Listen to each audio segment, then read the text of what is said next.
Well, right now there could be some harmful chemicals in your drinking water, or they could also be chemicals that are in items that you use every single day without a thought. We're talking about a group of 4,000 or so called forever chemicals. They go by the term PFAS.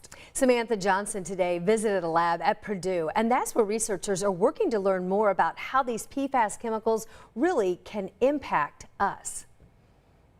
If you have to research 4,000 chemical compounds, it can take some time, right? So there are still a lot of questions, but here's what we know right now about PFAS. They're called forever chemicals because they stick around in our environment for a long time, and they're hard to get rid of, and they can be found in very everyday items. I brought a couple examples from home.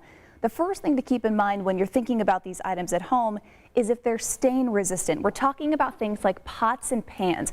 If they advertise themselves as stain resistant, they may be coated in a chemical that's considered PFAS. Same thing with plasticware. Food storage could also be stain resistant and contain those chemicals. Stain resistant, though, could also mean carpet or furniture. Again, things that we all have in our homes.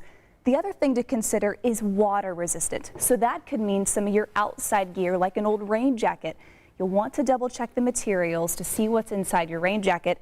And then same thing with makeup. We think about waterproof mascara, waterproof foundation. Some of these items may also contain PFAS. And here's why this is so important. I want you to take a look at your screen here. These forever chemicals can have some really serious health issues over time. We're talking about things like cancer, thyroid diseases, and even immune system issues. So check this out. This is an inside look at a lab at Purdue University where researchers are using fish to monitor health outcomes from all these chemicals to learn more about how those chemicals could affect us. So the question is, what can you do today at home to help prevent this from happening to you and your family? Of course, we talked about stain resistant and water resistant. They're handy, but maybe avoid some of those products if you can. Also consider applying a water filter in your home or in your kitchen to help filter out some of those particles.